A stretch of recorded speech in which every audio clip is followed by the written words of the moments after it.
താൽക്കാലിക VC നിയമനങ്ങളെല്ലാം തന്നെ കോടതി റദ്ദാക്കിയിരിക്കുന്നു. ഇപ്പോൾ ഗവർണറുടെ ഒരു പിടിവാശിയിലായിരുന്നല്ലോ ഈ നിയമനങ്ങളൊക്കെ നടന്നത്. അധിക ചുമതല കൊടുക്കുന്നതും താമസിയാതെ തന്നെ പിടിവീഴാനുള്ള സാധ്യതയുണ്ട്. ഇങ്ങനെ പോയാൽ, അതായത് കോടതി തന്നെ നിരീക്ഷിക്കുന്നു, ഈ പറയുന്ന യൂണിവേഴ്സിറ്റികളുടെ കാര്യങ്ങൾ അവതാളത്തിലാവുകയാണ് ചെയ്യുന്നത് ഇത്തരം വടംവലികൾക്കിടയിൽ. അത് വിദ്യാർത്ഥികളുടെ ജീവിതത്തെ ബാധിക്കും, അവരുടെ പഠനത്തെ ബാധിക്കും. സമയത്ത് മാർക്ക് ലിസ്റ്റ് കൊടുക്കാൻ പറ്റില്ല, സർട്ടിഫിക്കറ്റ് കൊടുക്കാൻ പറ്റില്ല, പരീക്ഷകൾ നേരെ ചൊവ്വേ നടക്കില്ല, മൂല്യനിർണ്ണയം നടക്കില്ല. അപ്പോൾ ഇങ്ങനെയൊക്കെയുള്ള നിരവധി പ്രശ്നങ്ങളുണ്ട്. ഈ രാഷ്ട്രീയ വടംവലിക്കകത്ത് പാവപ്പെട്ട വിദ്യാർത്ഥികളെ കുരുക്കണമെന്നുള്ളതാണ് ഇതിനകത്തെ പ്രധാനപ്പെട്ട ചോദ്യം. എന്തായാലും കോടതി ഇടപെടൽ കൂടെ ആയ സ്ഥിതിക്ക് ഇനി എന്താവും സർ ഈ പറയുന്ന VC സർക്കാർ പോര്, അല്ല ഈ ഗവർണർ സർക്കാർ പോര്?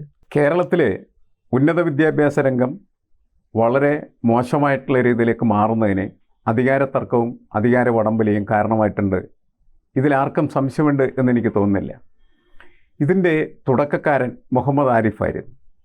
അപ്പോൾ മുഹമ്മദ് ആരിഫ് ഖാൻ അദ്ദേഹം ആദ്യഘട്ടങ്ങളിൽ സർക്കാരുമായിട്ട് വളരെ സൗഹൃദത്തിലായിരിക്കുകയും അദ്ദേഹത്തിൻ്റെ ആവശ്യങ്ങളെല്ലാം അദ്ദേഹം നേടിയെടുക്കുകയും പിന്നീട് സർക്കാരിനെ ബലം പ്രയോഗിക്കുകയോ നിർബന്ധിക്കുകയോ ഒക്കെ ചെയ്ത് അദ്ദേഹത്തിൻ്റെ പ്രശ്നങ്ങൾ നേടിയെടുക്കാനായിട്ട് ശ്രമിക്കുന്നതിൻ്റെ ഫലമായിട്ട് അവർ തമ്മിൽ മാനസികമായിട്ടുള്ള അകൽച്ച ഉണ്ടാകുകയും പിന്നീട് അത് രാഷ്ട്രീയ അകൽച്ചയായി തീരുകയും ഗുരുതരമായിട്ടുള്ള പ്രത്യാഘാതം അത് നമ്മുടെ അക്കാഡമിക് ഫീൽഡിൽ സൃഷ്ടിക്കുകയും ചെയ്തു. പിന്നീട് അതിൻ്റെ തുടർച്ചയെന്നോണമാണ് പുതിയ ഗവർണർ എത്തുന്നത്. അദ്ദേഹമാകട്ടെ RSSകാരൻ. അപ്പോൾ RSSകാരൻ അവിടെ വരുന്നതിലൊരു തർക്കമൊന്നുമില്ല. RSSകാരനോ മാർക്സിസ്റ്റുകാരനോ അല്ലെങ്കിൽ മുസ്ലിംകാരനോ ആര് വേണമെങ്കിലും വന്ന് VC ആയിട്ട് ചാൻസലറായിട്ട് ഇരിക്കട്ടെ, നമുക്ക് കുഴപ്പമൊന്നുമില്ല. പക്ഷെ അവരുടെ രാഷ്ട്രീയ പ്രവർത്തനം നടത്താനായിട്ട് അതിനെ ഉപയോഗിക്കാൻ പാടില്ല. ആർലേക്കറുടെയും ഏറ്റവും വലിയ പ്രശ്നമായിട്ട് എനിക്ക് തോന്നിയത് അത് രാഷ്ട്രീയ പ്രവർത്തനത്തിനുള്ള വേദിയാക്കി അദ്ദേഹം അത് മാറ്റി എന്നുള്ളതാണ്. രാജ്ഭവൻ തന്നെ ഒരു RSS കാര്യാലയം മാറ്റാൻ അദ്ദേഹം ആഗ്രഹിക്കുകയും അതിനനുസരിച്ച് പല പരിപാടികളും അദ്ദേഹം ആസൂത്രണം ചെയ്യുകയും ബോധപൂർവം ആസൂത്രണം ചെയ്യുകയും അങ്ങനെ രാഷ്ട്രീയ സംഘടനത്തിൻ്റെ വേദിയാക്കി രാജ്ഭവനെ മാറ്റി, അതോടൊപ്പം തന്നെ സർവകലാശാലയും മാറ്റി. ഈ സർവകലാശാലകളിലേക്ക് അദ്ദേഹം നിയമിച്ച താൽക്കാലിക VCമാർ എന്ന് പറയുന്നത് അദ്ദേഹത്തിൻ്റെ വേലക്കാരെ പോലെ പ്രവർത്തിക്കുന്ന ആളുകളായി മാറിത്തീർന്നു എന്നുള്ളതാണ്. മാത്രമല്ല അവർക്കും രാഷ്ട്രീയമായിട്ടുള്ള പകപോക്കൽ സർക്കാരിനോട് ഉണ്ടാവുകയും അങ്ങനെ അവരതിൻ്റെ ചട്ടുകങ്ങളായിട്ട് നിൽക്കാനായിട്ട് ശ്രമിക്കുകയും ചെയ്തു. VCമാരൊക്കെ ആരുടെയെങ്കിലും ചട്ടുകങ്ങളായിട്ട് പ്രവർത്തിച്ചാൽ പിന്നെ സർവകലാശാലയുടെ ഒരു പൊസിഷൻ എന്തായിരിക്കും? വളരെ അപകടകരമായിരിക്കും. അതുപോലെ തന്നെയാണ് അപ്പുറത്ത് നിന്ന്, എന്നുവെച്ചാൽ ഇപ്പോൾ ഭരിക്കുന്നതായിട്ടുള്ള പാർട്ടിയുടെ ഭാഗത്തുനിന്ന് CPIൻ്റെ ഭാഗത്തുനിന്ന് അവരും അതിനെ രാഷ്ട്രീയമായിട്ട് നേരിടാൻ തീരുമാനിച്ചു. ഇങ്ങനെ രണ്ടു കൂട്ടരും രാഷ്ട്രീയമായിട്ട് ഈ വിഷയത്തെ കൈകാര്യം ചെയ്യാൻ തുടങ്ങിയ സമയത്ത് അക്കാദമിക് സെൻസ് എന്ന് പറഞ്ഞ സമ്പൂർണ്ണമായിട്ട് തകർന്നു എന്നുള്ളതാണ്. നേരത്തെ തന്നെ ഭരിക്കുന്ന സർക്കാരിനെതിരെ, പിണറായി സർക്കാരിനെതിരെയുള്ള ആക്ഷേപം എന്ന് പറയുന്ന സർവകലാശാലയുടെ ഉന്നത സ്ഥാനങ്ങളിലേക്കൊക്കെ പലപ്പോഴും ഭരിക്കുന്ന പാർട്ടിയുടെ നേതാക്കന്മാരുടെ ഭാര്യമാരെ കയറ്റിയിരുത്തുന്ന പരിപാടിയുണ്ട് എന്നുള്ളതായിരുന്നു. അത് വലിയ ആക്ഷേപമായിട്ട് ഉയർന്നതാണ്. അക്കാഡമിക് സെൻസ് നഷ്ടപ്പെട്ടാൽ ഇങ്ങനെയായിരിക്കും. സ്വജനപക്ഷപാതം കടന്നു വരുന്നു, അവർക്കിഷ്ടമുള്ള ആളുകളെയൊക്കെ അവർ പ്രൊഫസർമാരാക്കുന്നു. ഇങ്ങനെയൊക്കെ വന്നാൽ പിന്നെ എങ്ങനെയാണ് ഉന്നത വിദ്യാഭ്യാസം രക്ഷപ്പെടുക? അപ്പോൾ അവിടെയൊന്നും ഒരു കാരണവശാലും രാഷ്ട്രീയമോ സ്വജനപക്ഷപാതമോ ഇല്ലാത്ത തരത്തിലുള്ളൊരു സമീപനം രണ്ടു കൂട്ടരുടെ ഭാഗത്തുനിന്നും ഉണ്ടാകേണ്ടത് ആവശ്യമാണ്. അങ്ങനെ വന്നാൽ മാത്രമേ നമുക്ക് നമ്മുടെ അക്കാഡമിക് പവർ എന്ന് പറയുന്നത് വീണ്ടെടുക്കാനായിട്ട് കഴിയുകയുള്ളൂ. ഇത് ഇപ്പോൾ നിലവിൽ മാർക്സിസ്റ്റ് പാർട്ടിയും അതേപോലെ തന്നെ BJPയും തമ്മിലുള്ള ഒരു സംഘടന വേദിയായിട്ട് മാറിക്കഴിഞ്ഞിരിക്കുന്നു. കേന്ദ്രത്തിൻ്റെ ഒരു പ്രധാനപ്പെട്ട പരിപാടി എന്ന് പറയുന്നത് അവർ ഭരിക്കാത്തതായിട്ടുള്ള സംസ്ഥാനങ്ങളിലേക്കൊക്കെ അവരുടെ ഗവർണർമാരെ കയറ്റി അയക്കുകയും ആ ഗവർണർമാരെ കയറ്റി അയക്കുന്നത് തന്നെ അവരുടെ രാഷ്ട്രീയം കയറ്റി അയക്കുന്നതിന് വേണ്ടിയിരുന്നു. അവർ ഗവർണറുടെ രാജഭവനിലേക്ക് വരുന്നത് തന്നെ ഒരു കെട്ട് അജണ്ടകളുമായിട്ടാണ്, RSS അജണ്ടകളുമായിട്ട്. ആ നടപ്പിലാക്കലാണ് അവരുടെ പ്രധാനപ്പെട്ട ജോലിയെന്ന് അവർ പ്രഖ്യാപിക്കുകയും അങ്ങനെ കാര്യങ്ങൾ തീരുകയൊക്കെ ചെയ്യുന്ന സമയത്ത് ഇതൊന്നും ഗുണം പിടിക്കാനായിട്ട് പോകുന്നില്ല എന്ന് സാധാരണക്കാരായിട്ടുള്ള ആളുകൾ മനസ്സിലാക്കുന്നു, സാധാരണക്കാരായിട്ടുള്ള വിദ്യാർത്ഥികൾ മനസ്സിലാക്കുന്നു. അവരെങ്ങനെയെങ്കിലും ഈ സർവകലാശാലകളിൽ നിന്ന് രക്ഷപ്പെടാനായിട്ട് ആഗ്രഹിക്കുന്നു. ഇതാണ് ഇപ്പോഴത്തെ പൊതുസ്ഥിതി എന്ന് പറയുന്നത്. പക്ഷേ ആർക്ക് രക്ഷപ്പെടാൻ കഴിയും? പണമുള്ളവർക്ക് രക്ഷപ്പെടാൻ കഴിയും.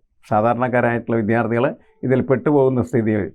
അങ്ങനെ വരുന്ന സമയത്താണ് അതിനെതിരെ വിദ്യാർത്ഥികളുടെ ഭാഗത്തുനിന്ന് രാഷ്ട്രീയമായിട്ടുള്ള ഉജ്ജ്വലമായിട്ടുള്ള പോരാട്ടങ്ങൾ ഉയർന്നു വരേണ്ടി വരുന്നത്. അവിടെയും ഇവിടെ ഉയർന്നു വരുമ്പോൾ നമ്മൾ കാണുന്നത് അത് SFI രാഷ്ട്രീയമായിട്ട് മാറിത്തീരുന്നു. അതും വെറും രാഷ്ട്രീയമായി തീർന്നു. വിദ്യാർത്ഥിയുടെ ഒരു രാഷ്ട്രീയമുണ്ട്. അത് SFI രാഷ്ട്രീയമോ KSU രാഷ്ട്രീയമോ AVP രാഷ്ട്രീയമല്ല. വിദ്യാർത്ഥികളുടെ പ്രശ്നങ്ങൾ പരിഹരിക്കുന്നതിന് വേണ്ടിയുള്ള രൂക്ഷമായിട്ടുള്ള പോരാട്ടത്തിൽ ഏർപ്പെടുന്നതായിട്ടുള്ള രാഷ്ട്രീയമാണ്. ആ രാഷ്ട്രീയം നമുക്ക് ഏതാണ്ട് കൈമോശം വന്നിരിക്കുന്ന ഒരു കാലത്താണ് നമ്മൾ ജീവിക്കുന്നത്. അത് വിദ്യാർത്ഥി രംഗത്ത് മാത്രമല്ല, യുവാക്കളുടെ കാര്യത്തിലും അതേപോലെ തന്നെ തലമുതിർന്ന മനുഷ്യരുടെ കാര്യത്തിലും ഒക്കെ ഈ രാഷ്ട്രീയം എന്ന് പറയുന്നത് വെറും കക്ഷി രാഷ്ട്രീയമായിട്ട് അധപ്പതിച്ച് നശിച്ച് ജീർണിച്ചിരിക്കുന്ന കാലാവസ്ഥയാണ്. ഇത് നമ്മളുടെ എല്ലാ സംവിധാനങ്ങളെയും ബാധിക്കുകയാണ്. അതിൻ്റെ ഭാഗമായിട്ട് നമ്മുടെ സർവകലാശാലകളെയും ബാധിച്ചിരിക്കുന്നു. സർവകലാശാലകളിൽ ഈ വി സി എന്ന് പറഞ്ഞാൽ ഗവർണറും അതേപോലെ തന്നെ സർക്കാരും തമ്മിലായിട്ടുള്ള പോര് അവസാനിപ്പിച്ചേ പറ്റൂ. അതിനുവേണ്ടി എല്ലാ ഭാഗത്തുനിന്നും അതിശക്തമായിട്ടുള്ള സമ്മർദ്ദം ഉണ്ടാവണം എന്നാണ് എൻ്റെ അഭിപ്രായം. അതായത് ഈ മാഷ് പറഞ്ഞ പോലെ തന്നെ ഉന്നത വിദ്യാഭ്യാസ മേഖലയിലെ ഗുരുതരമായ പ്രശ്നങ്ങൾ ഈ രാജ്യം വിട്ടു പോകാൻ തന്നെ വിദ്യാർത്ഥികളെ പ്രേരിപ്പിക്കുന്നുണ്ട്. അവർ പുറം രാജ്യങ്ങളിലേക്ക് പോകുന്നുണ്ട്. ഇങ്ങനെ പോയി കഴിഞ്ഞാൽ നമ്മൾ പണ്ടേ പറയാറുള്ളതാണ്, കഴിവുറ്റ ആൾക്കാർ ഇന്ത്യയിലെ സയൻറ്റിസ്റ്റ് ആയി വരേണ്ടവരൊക്കെ പഠിച്ചതിന് ശേഷം സർക്കാർ സ്ഥാപനങ്ങളിലൊക്കെ പഠിച്ചതിന് ശേഷം അവർ പുറത്തേക്ക് പോകുന്നു. ഇപ്പോൾ ബ്രെയിൻ ഡ്രെയിൻ എന്നാണ് നമ്മൾ അതിനെ അന്ന് പറഞ്ഞുകൊണ്ടിരുന്നത്. മുൻപ് ഈ അബ്ദുൽ കലാമിനെ പോലുള്ളവരൊക്കെ ഇതിനെപ്പറ്റി വലിയ രീതിയിൽ അഡ്രസ്സും ചെയ്തിട്ടുണ്ടായിരുന്നു. പക്ഷേ ഇപ്പോൾ ബ്രെയിൻ ഡ്രെയിൻ എന്ന് പറയാനുള്ള ഒരു അവസ്ഥയിലേക്ക് എത്തുന്നതിന് മുമ്പ് വളരെ ബേസിക് വിദ്യാഭ്യാസം, ബേസിക് എഡ്യൂക്കേഷൻ കിട്ടിക്കഴിയുമ്പോൾ തന്നെ അവർ പറയും, ഇവിടെ നിന്ന് എൻ്റെ ബ്രെയിൻ ഡ്രെയിനായി പോകും, അതുകൊണ്ട് ഞാൻ വിദേശത്തേക്ക് പോവുകയാണെന്ന് പറഞ്ഞിട്ടാണ് വിദ്യാർത്ഥികൾ പോകുന്നത്. ഇങ്ങനെ ഉള്ള നല്ല വിദ്യാർത്ഥികളും നല്ല പൗരന്മാരാകേണ്ടവരും എല്ലാം പുറത്തേക്ക് പോയി കഴിഞ്ഞാൽ അവസാനം വരും ചണ്ടിയും ചപ്പും ചവറും മാത്രമായിട്ട് ഇവിടുത്തെ മേഖല അധപ്പതിച്ചു പോകാനുള്ള സാധ്യത കൂടിയില്ലേ? അതിപ്പോൾ ഏതാണ്ട് അങ്ങനെ തന്നെ സംഭവിച്ചു കഴിഞ്ഞിരിക്കാൻ. ഇപ്പോൾ മാത്രമല്ല, നമ്മളുടെ സ്വാതന്ത്ര്യ സമര കാലഘട്ടത്തിൽ തന്നെ അതിശക്തമായിട്ട് ഈ വിഷയം നമ്മുടെ രാഷ്ട്രീയത്തിൽ ചർച്ച ചെയ്തിരുന്ന നമ്മുടെ ഈ മസ്തിഷ്ക ചോർച്ച എന്ന് നമ്മൾ മലയാളത്തിൽ പറയുന്ന ഈ ബ്രെയിൻ ഡ്രെയിൻ, ആ പ്രതിഭാസം അന്നും ഉണ്ടായിരുന്നു. നമ്മുടെ ഇവിടെ പ്രമാണികരായിട്ടുള്ള ആളുകളൊക്കെ അന്നും വിദേശ രാജ്യങ്ങളിലേക്ക് പോവുകയും അവരവിടെ ജോലി ചെയ്യുകയും അങ്ങനെ പിന്നീട് അവിടുത്തെ പൗരന്മാരായിട്ട് മാറിത്തീരുകയൊക്കെ ചെയ്യുന്ന ഒരു സ്ഥിതി നേരത്തെ ഉണ്ടായിരുന്നു, വളരെ ചെറിയ തോതിലുണ്ടായിരുന്നു. ഇപ്പോഴത്തെ സ്ഥിതി എന്താണെന്ന് വെച്ചാൽ വലിയ ആൾക്കൂട്ടം തന്നെ പുറത്തേക്ക് പോകുന്ന ഒരു അവസ്ഥയിലെത്തി. അതിബുദ്ധിമാന്മാരായിട്ടുള്ള ആളുകൾ മാത്രമല്ല, അല്ലാത്ത ആളുകളൊക്കെ പോവുകയാണ് ചെയ്യുന്നത്. എന്നുവെച്ചാൽ നമ്മളുടെ ഒരു മനുഷ്യ വിഭവശേഷി എന്ന് പറയുന്ന സാധനം, ഹ്യൂമൻ റിസോഴ്സ്, അതാണ് നമുക്കിപ്പോൾ നഷ്ടപ്പെട്ടുകൊണ്ടിരിക്കുന്നത്. നമുക്ക് അതിൻ്റെ ചെറിയ ദൃശ്യങ്ങളൊക്കെ നമ്മളുടെ കേരളത്തിൽ പലയിടങ്ങളിലുമായിട്ട് കാണാം. കാരണം നമ്മുടെ രാജ്യത്തേക്ക് അല്ലെങ്കിൽ നമ്മളുടെ കേരളത്തിലേക്ക് അന്യ സംസ്ഥാനങ്ങളിൽ നിന്ന് ഒരുപാട് പേര് വന്ന് തൊഴിലെടുക്കുന്നു. നിങ്ങൾ ഏത് കടയിൽ ചെന്നാലും അവിടെ 2 ബീഹാറി, ഒരു ആസാമി അല്ലെങ്കിൽ ഒരു ബംഗാളി, ഇതാണ് നമ്മളിപ്പോഴത്തെ സ്ഥിതി. അപ്പോൾ നമ്മളുടെ ആളുകൾ മൊത്തം ഇവിടെ നിന്ന് പോവുകയും ഇവിടുത്തെ തൊഴിലെടുക്കാൻ പോലും നമുക്ക് ആളില്ലാത്ത സ്ഥിതി വരുന്നു. തലച്ചോറ് മാത്രമല്ല പോകുന്നത്, അവരുടെ കായികാധ്വാന ശേഷി പോലും നമുക്ക് നഷ്ടപ്പെട്ടുകൊണ്ടിരിക്കുകയാണ്. കേരളത്തിൻ്റെ സ്ഥിതി പരിങ്ങില്ല. കുറേ കഴിയുന്ന സമയത്ത് വൃദ്ധന്മാർ മാത്രമുള്ള, അല്ലെങ്കിൽ ഒരു തരത്തിലുള്ള ശേഷിയും ഇല്ലാത്ത, കായിക ശേഷിയില്ലാത്ത, അതേപോലെ തന്നെ തലച്ചോറിൻ്റെ ശേഷിയില്ലാത്ത, ഒന്നിനും കൊള്ളാത്ത കുറേ ആളുകൾ, പ്രിയം പറഞ്ഞ പോലെ ചപ്പ് ചവറുകൾ, അതിൻ്റെ ഒരു ഡസ്റ്റ്ബിൻ ആയിട്ട് കേരളം മാറുമോ എന്ന് പറയുന്ന സംശയം വളരെ കൂടുതലാണ്. ഇതിനാക്കം കൂട്ടാൻ മാത്രമാണ് ഗവർണർക്കും സർക്കാരിനും കഴിയുന്നുള്ളത്. 2 പേരും ഒരേപോലെ തന്നെ കുറ്റക്കാരാണ് എന്നുള്ള കാര്യത്തിൽ ഒരു തർക്കവുമില്ല. 2 പേരും അവരവരുടെ രാഷ്ട്രീയ നേട്ടങ്ങൾക്ക് വേണ്ടിയിട്ട് കാര്യങ്ങൾ ചെയ്യുമ്പോൾ ഒരു സംസ്ഥാനം തന്നെയാണ് തകർച്ചയുടെ വക്കിലേക്ക് വീഴുന്നത്. ഒന്നും ചെയ്യാൻ കഴിയാത്ത നിസ്സഹായത.